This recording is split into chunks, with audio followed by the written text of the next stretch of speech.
ඔන්න අදත් ලස්සන රොමන්ස් ත්‍රිලර් ෆිල්ම් එකක් අරගෙන මම ආවා. මේ ෆිල්ම් එකේ කතාව මෙහෙමයි. එක තරුණ ගෑනු ළමයෙක් ඉන්නවා. මෙයාගේ කල වයස හරි නිසා අම්මයි තාත්තයි මේ සුන්දරිය කියන ගෑනු ළමයව කසාද බඳලා දෙන්න හිතාගෙන ඉන්නේ. සුන්දරියලා ගොඩාක් දුප්පත් අය. ඉතින් ඒක නිසාම මෙයාලට ගොඩක් ආර්ථික ප්‍රශ්නත් තියෙනවා. ඔන්න මේ අතරේ සොෆ්ට්වෙයාර් ඩෙවලොපර් කෙනෙක් වෙන ප්‍රභූ කියන පිරිමි ළමයා මේ සුන්දරිය ජීවත් වෙන ගමට එනවා එයාගේ යාළුවෙක්ගේ වෙඩින් එකකට. ඉතින් සුන්දරීව දැකපු වෙලාවේ ඉඳන් ප්‍රභූගේ හිත තියෙන්නේ මේ සුන්දරිය ගාව. ඉතින් කොහොම හරි මේ දෙන්නගේ කසාදේ ජයටම සිද්ධ වෙනවා. ඉතින් ඊළඟට ගමක හැදුණු රූම සරාගී පෙනුමක් තියෙන මේ සුන්දරීවත් අරගෙන ප්‍රභූ යනවා එයාගේ ෆ්ලැට් එකට. ඉතින් නගරය නුපුරුදු සුන්දරිය මෙහි හැමදේම එයාට අලුත්. ඒ වගේම තමයි දකින හැම පිරිමි කෙනාම සුන්දරියගේ මේ සරාගී රෝසපුවට වහ වැටෙනවා. ඔන්න ඔතනින් තමයි මේ සුපිරිම ෆිල්ම් එකේ කතාව පටන් ගන්නෙ. පටන් ගත්ත විනාඩියේ ඉඳන් අන්තිම තප්පරය දක්වාම ත්‍රිල් එකේ වගේම සංවේදීව බලන්න පුළුවන්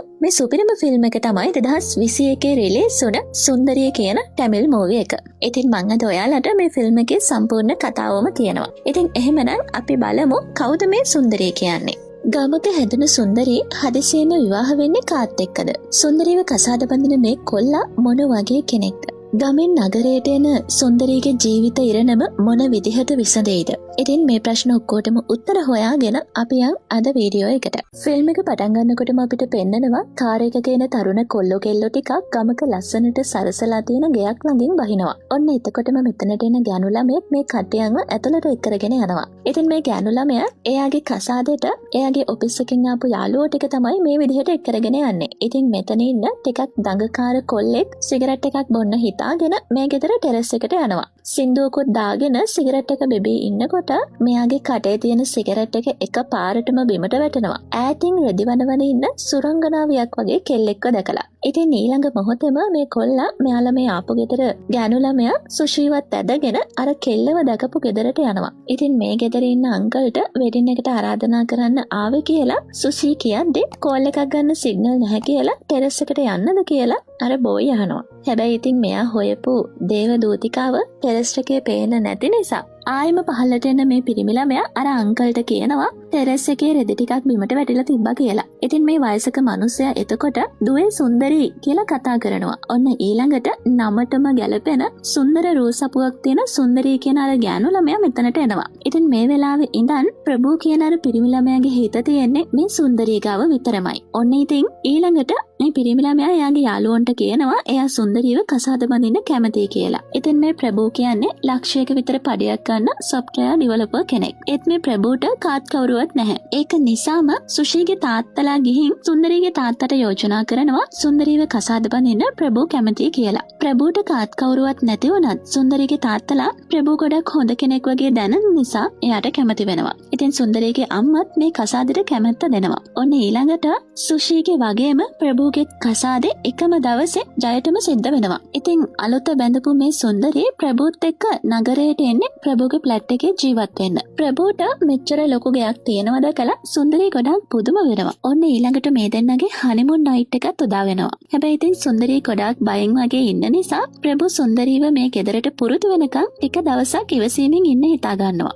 ඔන්න ඊළඟ දවසේ උදේ ප්‍රභූ ඔෆිස් යන්න ලෑස්ති වෙලා පල්ලෙහාට එනකොට සුන්දරීව නම් පේන්නේ නැහැ. ප්‍රභූ හැම තැනම සුන්දරීව හොයනවා. ඉතින් ඔන්න එතකොට සුන්දරී බැල්කනි එකේ බිම ඉඳගෙන අඬ ඉන්නවා. සුන්දරීට මේ කොන්ක්‍රීට් වනාන්තරයට පුරුදු වෙන්න ටිකක් කල් යයි වගේ. ඉතින් එයා ගමක හැදුන නිසා මේ ජීවත් වෙන එක එයාට හරි අමාරුයි. එයා ගොඩක් බය වෙලා. ඉතින් ඒක නිසා තමයි සුන්දරී මේ අඬ ඉන්නේ. ඉතින් ප්‍රභූ සුන්දරීව එයාගේ අසල්වැසියෙක් වෙන නීටලාගේ ගෙදරට ඇරලවනවා. එයා හවස් වෙලා එනකන් එහෙට වෙලා ඉන්න කියලා. ඉතින් සුන්දරීව නීටා ගොඩක් ආදරෙන් පිළිගන්නවා. ඊළඟට සුන්දරීට වාඩි වෙන්න කියලා නීටා යනවා බොන්න මොනවා හරි ගේන්න.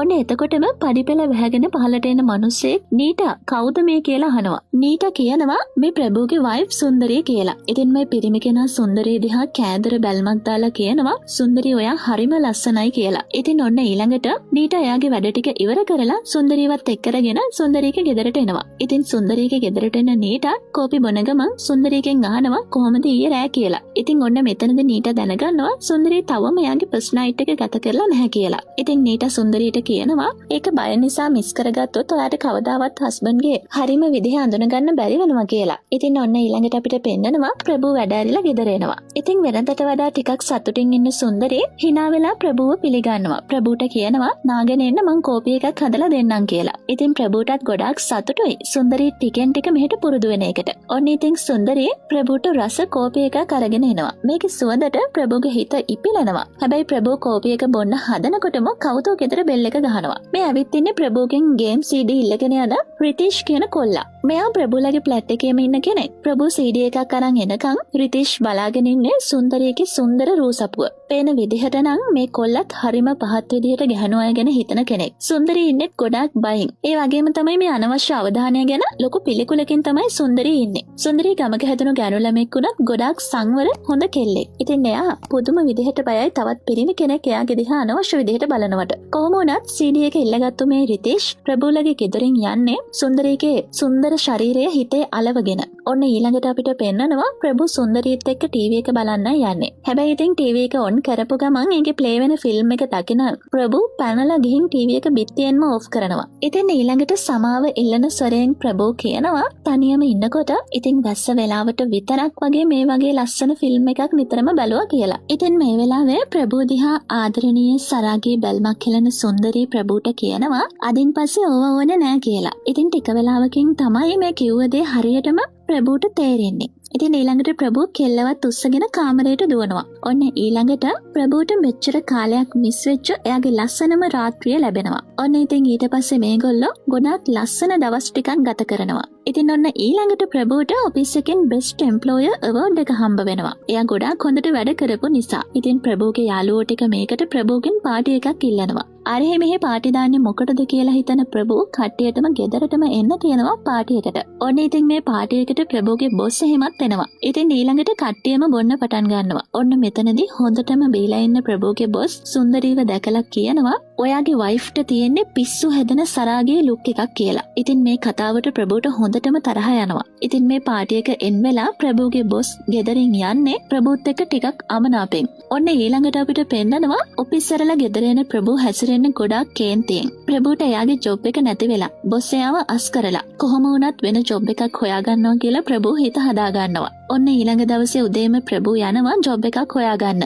ඔන්න මේ අතරේ සුන්දරී අනීතගේ ගෙදර යනවා කෑම ගෙනාපු පාචනයක් දීලා එන්න. මෙතනදී අනීතගේ හස්බන්ඩ් සුන්දරීව බදා ගන්නවා. සුන්දරී හොඳටම බය වෙලා යන්න හදද්දී මේ මිනිස්සයා කියනවා වැරදිලා වයිෆ් කියලා හිතුවේ කියලා. ඒත් මේ මිනිස්සයා මෙහෙම කරන්නේ හිතාමතාමයි. ඔන්න ඊළඟට අපිට පෙන්නනවා කිසිම ජොබ් එකක් හොයාගන්න බැරි වුණ ප්‍රභූ කේන්තියෙන් ගෙදර ඇවිත් සුන්දරීත් එක්ක රණ්ඩු කරනවා. සුන්දරීව කසාද බැඳලා මාසෙන් තමුන් පාරට වැටුණා කියලා. ප්‍රභූ සුන්දරීට කම්මුලටත් ගහනවා. ඉතින් සුන්දරී එයාගේ තාත්තට මේ උන දේවල් කිව්වහම තාත්තා සුන්දරීට කියනවා හොඳ කපුවෙක්ව බලලා එයාගේ කේන්දරේ බලව ගන්න කියලා. ඔන්න ඊළඟට සුන්දරී මේ කෙට්ටුව තියෙන තැනක් හොයාගෙන යනවා. ඉතින් මේ කපුවා සුන්දරීගේ හොරස්කෝප් එක බලලා කියන්නේ මහා මූසල කතාවක්. මේ මිනිස්සයා සුන්දරීට කියනවා සුන්දරී තියාරණ කරපු පවක් නිසා එයාට මේ ආත්මේ ඒකට දඬුවම් විඳින්න වෙනවා කියලා. ඉතින් මේකෙන් ගැලවෙන්න නම් හස්බන්ඩ්ගේ සමීපතම කෙනෙක් එක්ක සම්බන්ධතාවයක් ඇති කරගෙන දඬුවම් විඳින්න ඕන කියලා හරි අමුතු කතාවක් තමයි මේ කපුවා කියන්නේ. සුන්දරී මෙතනින් එන්නේ හරිම වේදනාවෙන්. ඔන්න ඊළඟට අපිට පෙන්නනවා ප්‍රභූගේ ගෙදර තියෙන වටින කියන හැමදේම විකුණ හිත හදාගන්න කියලා ප්‍රභූ අරක්කු බොන්න පටන් අරන්. ඉතින් ඊළඟට ප්‍රභූට රස්සාවකුත් නැති නිසා මේකෙන් ගැලවෙන්න වෙන කරන්න දෙයක් නැති තැන සුන්දරී හිතනවා අර කපු මහත්තයා කිව්වා වගේම කවුරු හරි ප්‍රභූගේ ළඟම හිතවතෙක් එක්ක අනියම් සම්බන්ධයක් ගොඩනගාගත්තොත් මේ වැඩේ හරියයි කියලා. ඉතින් ඊළඟට කොට ගවුමකුත් ඇඳගෙන පාර පැත්තට එනවා. ඉතින් රිතීෂ් කියන කොල්ලව හම්බ වෙන්න හිතාගෙන සුන්දරී මේ යන්නේ කොහොම හරි එයාගේ හස්බන්ඩ්ව මේ තියෙන කරදර වලින් බේරගන්න පුළුවන් වෙයි කියලා හිතලා. ඒත් සුන්දරී අඬාගෙන ආපහු එන්නේ එයාට ඒ වගේ දෙයකට කොහොමදවත් හිත හදාගන්න බැරි නිසා. ඔන්න මේ අතරේ අපිට පෙන්නනවා ප්‍රභූ ආයෙමත් එයාගේ බොස්ව ගෙදරට එක්ක ඇවිත් හොඳටම බොන්න දීලා කියනවා එදා වුණ දෙයට සෝරි සර් ජොබ් එක ආයෙම හදලා දෙන්න කියලා. ඉතින් ඒක කරමු කියලා ප්‍රභූගේ බොස් අත හොද ගන්න ඕනේ කියලා කියනවා. ඉතින් ප්‍රභූ බොස්ට කිචන් එකේ සිංක් එක පෙන්නලා එයා වොෂ්රූම් එකට ගිහින් එන්නම් කියලා යනවා. බොස් කිචන් එකට ආව ගමන් හොඳටම බය වෙන සුන්දරී ප්‍රභූට කතා කරනවා. ඉතින් ඊළඟට ප්‍රභූ මෙතනට ඇවිත් සුන්දරීට බනිනවා හැම වෙලෙම පොඩි එකෙක් වගේ පුංචි දෙයටත් බය වෙනවා කියලා. ප්‍රභූගේ මේ හැසිරීම ගැන සුන්දරී ඉන්නේ ඇත්තටම ගොඩාක් වේදනාවෙන්. ඔන්න ඊළඟට ගෙදරට බඩු මොකුත් නැති නිසා සුන්දරී යනවා මාකට් එකට බඩු ටිකක් ගන්න. ඉතින් මෙතනදී සුන්දරීට රිතේෂ් මුණ ගැහෙනවා. රිතේෂ් මෙතනදී සුන්දරීට මූණටම කියනවා මං ඔයාගෙන සෑහෙන්න හිතනවා කියලා. ඉතින් ඊළඟට රිතේෂ් එක්කම ගෙදර එන සුන්දරිය දරුණු තීරණයක් ගන්නවා. ඒ රිතේෂ්ගේ කැමැත්තට ඉඩ දෙන්න. ඔන්න ඊළඟ දවසේ සුන්දරී රිතේෂ්ගේ බයික් එකට නැගලා රිතේෂ් එක්ක පිටත් වෙලා යනවා. රිතේෂ් සුන්දරීව එක තැනකට එක්කරගෙන එනවා. ඉතින් මේකෙන් පස්සෙවත් ප්‍රභූගේ කරදර ඉවර වෙයි කියලා හිතන සුන්දරී රිතේෂ්ගේ ආශාවන් ඉෂ්ට කරගන්න රිතේෂ්ට ඉඩ දෙන්න හිතාගෙන තමයි මෙතනට එයා එන්නේ. ඒත් සුන්දරී ඉන්නේ ගොඩක් බයෙන්. ඉතින් ඊළඟට සුන්දරීව පොළඹවා ගන්න හිතාගෙන රිතේෂ් සුන්දරීට ෆෝන් වීඩියෝ එකක් පෙන්නනවා. මේක තමයි අලුත්ම ලීක් එක කියලා. මේක දකින සුන්දරීගේ ඇස් උඩ යනවා. මේ වීඩියෝ එකේ ඉන්නේ අර වෙන මනුස්සයෙක් එක්ක සම්බන්ධයක් හදාගත්තොත් ඔක්කොම හරියයි කියලා කියපු කපුවා. ඉතින් ඊළඟට රිතේෂ්ගේ කම්මලට ගහන සුන්දරී කෙලින්ම එන්නේ අර කපුවගේ දේවාලෙට. පොල්ලක් අරගෙන කපුවට හොඳටම ගහන සුන්දරී මේ මිනිහගෙන් අහනවා අම්මා තාත්තා නැතුව සැමියා ළඟට ඇවිත් මේ පෞල් ජීවිතේ කොහොම හරි ආරක්ෂා කරගෙන ගැට ගහගෙන ඉස්සරහට යන්න හදන අපි වගේ අහිංසක ගෑනුන්ව රවට්ටලා මේ වගේ ජරා වැඩ කරන්නේ මොන හිතකින්ද කියලා. ඉතින් ඊළඟට සුන්දරී වේදනාවෙන් ගෙදර එනවා. ඔන්න ඊළඟට අපිට පෙන්වන්නේ හරිම අවාසනාවන්ත දෙයක්. ප්‍රභූ මේ ෆ්ලැට් එකෙන් පහළට පැනලා සුයිසයිඩ් කරගෙන. ඉතින් මෙතනදී අනීටා පොලිසියට සාක්ෂි දෙනවා ප්‍රභූට රස්සාව නැති නිසා එයාගේ වයිෆ් සුන්දරීත් එක්කත් ගොඩක් රණ්ඩු කරලා සුයිසයිඩ් කරගන්නවා කියලා කියා හිටියේ කියලා. ඉතින් ඒක නිසා එයා මෙහෙම දෙයක් කරගන්න ඇති කියලා අනීටා පොලිසියට කට උත්තරයක් දෙනවා. ඉතින් මෙතනදී පොලිසිය තීරණය කරනවා ප්‍රභූගේ මරණය සම්බන්ධයෙන් පරීක්ෂණවලට අවශ්‍ය වුණොත් විතරක් සුන්දරීව ආයෙ ගෙන්ව ගන්න. ඒ වෙනකන් ඒ කාලය ඇතුළත සුන්දරීගේ ආරක්ෂාව ගැන හිතලා සුන්දරීව ගමට යවන්න කටයුතු ලෑස්ති කරන්න කියලා පොලිසිය අනීටට උපදෙස් දෙනවා. ඔන්න ඊළඟට අපිට පෙන්නනවා සුන්දරී හරිම කලකිරීමෙන් වගේම වේදනාවෙන් එයාගේ ගමට එනවා. සුන්දරීගේ අම්මයි තාත්තයි වෙච්ච දේවල් අහලා සුන්දරීට කියනවා මීට වඩා ප්‍රභූව බලාගන්න ඔයාට තිබුණා නේද කියලා. ඉතින් මෙතනදී සුන්දරී කියනවා ප්‍රභූ සුයිසයිඩ් කරගත්තේ නැහැ අම්මේ. මම එයාව මැරුවා කියලා. ඉතින් මේ කතාව ඇහුවාම සුන්දරීගේ අම්මයි තාත්තයි පුදුම වෙනවා. තමන්ගේ අහිංසක දුව කොහොමද මේ වගේ දෙයක් කළේ කියලා. ඉතින් එදා ඇත්තටම වෙලා තියෙන්නේ අර කපුවට පහර දීලා සුන්දරිය ගෙදරට එන්න හදනකොට මේ කපු මහත්තයා කියනවා මට මේ වගේ දෙයක් කරන්න කිව්වේ ඔයාගේ හස්බන්ඩ්. ඔයාගේ හස්බන්ඩ් තමයි මට සල්ලි දීලා කිව්වේ ඔයාගේ කේන්දරේ බලව ගන්න ඔයා අනිවාර්යෙන් මෙතනට එන බව දන්න නිසා. මෙහෙම දෙයක් කිව්වොත් ඔයා අනිවාර්යෙන් මේ දේ කරයි කියලා. ඉතින් මේ කතාව ගෙදර ගියපු සුන්දරිය ප්‍රභූට කිව්වහම ප්‍රභූ ඊළඟට තමයි සුන්දරීට එයාගේ ප්ලෑන් එකේ නිම්මිතම තුච්චම කොටස හෙලි කරන්නේ. ඉතින් එදා ප්‍රභූගේ බොස් ගෙදර ආවහම ප්‍රභූ බොස්ව කුස්සියට යවන්නේ අර කේන්දරේ තියෙන විදිහට සුන්දරී බොස්ට කැමති වෙයි කියලා හිතලා. නමුත් එතනදී සුන්දරී ප්‍රභූ කියලා කතා කරලා මේ ප්ලෑන් එක අවුල් කළා කියන ප්‍රභූ ඊළඟට සුන්දරීට කියනවා අද හවසට බොස් එනවා. කොහොම හරි තමුසේ ඒකට කැමති වෙන්න ඕනි. මම මේ $1,200,000ක් මාසෙට පඩිය දෙන්න කියලා තමයි බොස්ව කැමති කරවගත්තේ. තමුසේ ප්ලෑන් එක අවුල් කරොත් මං තමුන්ව මරනවා. කොහොමටත් කාත් කවුරුත් නැති මට සල්ලි විතරයි වැදගත් කියලා ප්‍රභූ යකෙක් වගේ සුන්දරී ඉස්සරහා ගුගුරනවා. ඉතින් මෙහෙම කියලා ප්‍රභූ සිගරට් එකක් පත්තු කරගන්න බැල්කනීකට යනවා. ඊළඟට ටිකක් වෙලා කල්පනා කරන සුන්දරී ප්‍රභූ ඉන්න තැනට එනවා. පණ වගේ රැකගන්න හදන සැමියා තමාව බිලි දෙන්න හදනවා නම් ඒ වගේ කෙනෙක් එක්ක මොකටද ජීවත් වෙන්න කියලා හිතන සුන්දරී ප්‍රභූව මෙතනින් පල්ලෙහාට තල්ලු කරනවා. ඉතින් මේ කතාව අහගෙන හිටපු සුන්දරීගේ අම්මා කියනවා පොලිසියට කියන්න තිබුණනේ කියලා. සුන්දරී නම් කියන්නේ මෙහෙම අයට දඬුවම් දෙන්න පොලිසියවත් වෙන කවුරුවත් මොකටද කියලා. ඉතින් අන්තිමට සුන්දරීගේ තාත්තා අහනවා මෙච්චර දේවල් වෙලා දුවේ උඹ ජීවත් වෙලා මොකටද කියලා. මෙතනදී සුන්දරී කියනවා තාත්තේ මං කොහොම හරි ජීවත් වෙන්න ඕනි. ඒ මගේ දරුවා වෙනුවෙන් කියලා. ඒ කියන්නේ සුන්දරීට මේ වෙනකොට ප්‍රභූගෙන් දරුවෙක් ලැබෙන්න ඉන්නවා. ඉතින් ඔන්න ඔතනින් 2023 රිලීස් වුණ සුන්දරී කියන මේ සුපිරිම මූවි එක අවසන් වෙනවා. ඉතින් පිරිමි කෙනෙක්ට ලැබෙන අග්‍රගණ්‍ය සම්පත් වලින් එකක් තමයි සුරූපී ගුණගරුක බිරිඳක්. ඉතින් එහෙම කෙනෙක් ලැබුණාම මොන තත්වයක් උදා වුණත් තමන්ගේ පවුල රැකගන්න තරම් පිරිමි අයට ශක්තියක් තියෙන්න ඕනේ. ඉතින් මේ ෆිල්ම් එක ගැනත් ඔයාගේ අදහස අනිවාර්යෙන්ම පහලින් කමෙන්ට් කරගෙන යන්න අමතක කරන්න එපා.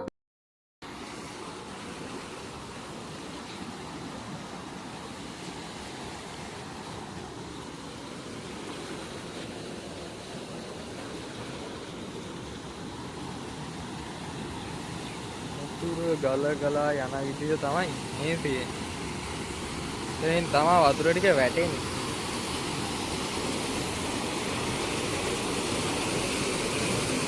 තියෙන වතුර පාර වැටෙන එක.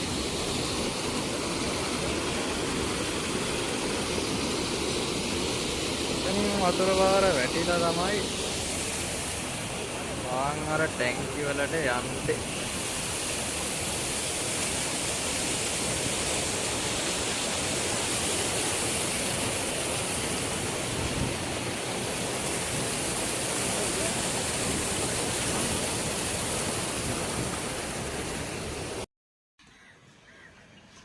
මෙතනින් වතුර පාර ඇවිල්ලා තමයි මේ පැත්තට යන්නේ පරිවේද.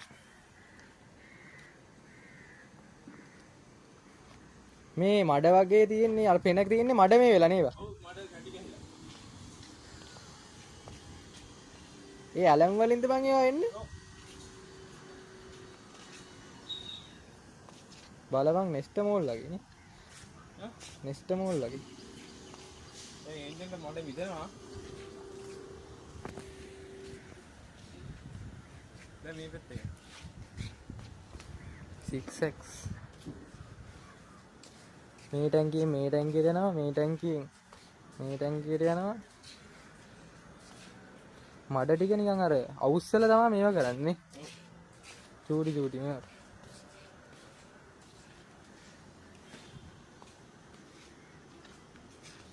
පස්සේ මේ ටැංකියට යනවානේ මේකේ ඒකෙන් මේ විදිහට පෙරලා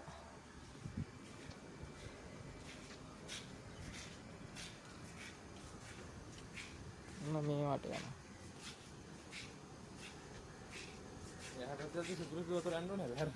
හැබැයි මේක සෑහෙන ලොකු ප්‍රොසෙස් එකක් නේ බං බලපංගෝ නිකමට. ඔව්. දැන් මේ ටැංකිය මේකට එනවා. බලන්න මේකෙන් මේකට එනවා. මේ වගේ තාම අර මේ අනම්මනම් කොල කැලිය අනම්මනම් එන එක නවත්තන්න විදියක් නැහැ නේද බං. පුළුවන්. මේ වතුරක එන්නේ. දැන් මේක එනවනේ බං. මේ වතුරකේ ෆාස්ට් රේට් එක තියෙන. ඒක තියෙන මේකේ මේ සෙඩිමන්ටේෂන් නේ මොඩි කියන්නේ. ඔව්. ඒක කියන්නේ ෆාස්ට් රේට් එක කියලා. ෆාස්ට් රේට් එකෙන් තියෙන ඔක්කොම මල ජරා ඔක්කොම මෙතන රඳව ගන්න. එතන. ෆාස්ට් රේට් මේ වගේ මඩ හොදන්න තමයි තියෙන්නේ. මේකෙන් තමයි පෙරලා මෙතෙන්ට එන්නේ. මේකෙන් අරකින් අනකින් හැබැයි ටැංකිය ගන්න ඇවිද? જાමු. ඊළඟ වීඩියෝ එක මේක දවතින් නැත්තහම. මෑන් මුසන් පොස්ට් එන්නේ මොට වයි වයි නේ. උඹත් ඔය ඉන්න අතරේ මට මිනිහට ඒගොල්ලෝ. උඹත් ඔය ඉන්න අතරේ මොනාරි කරපන්නේ බං වයස දින එක. ඔව් නැත්. මොනතරම් බලද? ඒක. thank you.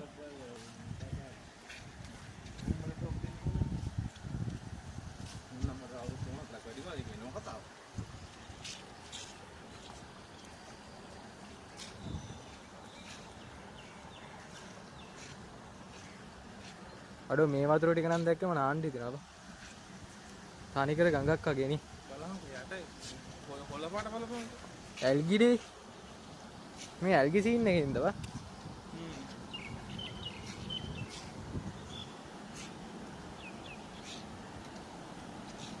අපි ළඟට දෙන්නේ ෆිල්ටර් වලට. ෆිල්ටර්. ෆිල්ටරේට යන්නේ මේ වගේම පෙරලා නේ. මේ තුට්ටිය වගේ. මේ වගේ සාමාන්‍ය පොඩි පොඩි මඩ තියෙනවා නේද? අර බලපං. ෆිල්ටරෙන් තමයි ඉතින් ඔක්කොම කරන්නේ.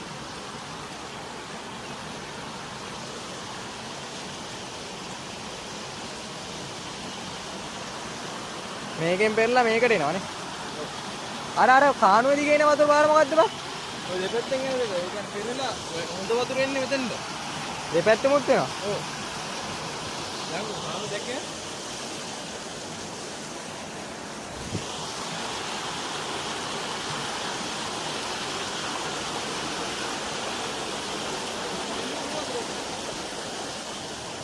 මේ කානුව මේ කානුවෙත් එන්න හොඳ වතුරනේ. ඔව්. ඔක්කොම පෙරලා වෙන හොඳ වතුරනේ. මේ කානුවට පෙරෙන්නේ කොහෙන්ද දන්නේ?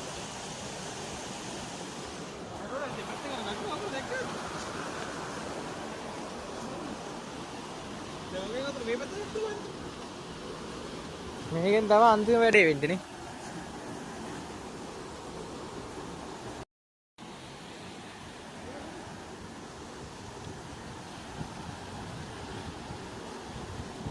ඔය උතෙන්ට වැටෙන්නේ මෝටරේ. මෙතෙන්ට වැටලා මේක ඇතුලේ මේ වතුර යන. මේකේ වැටලා තමයි ෆිල්ටරේ මේක පෙරෙන්නේ.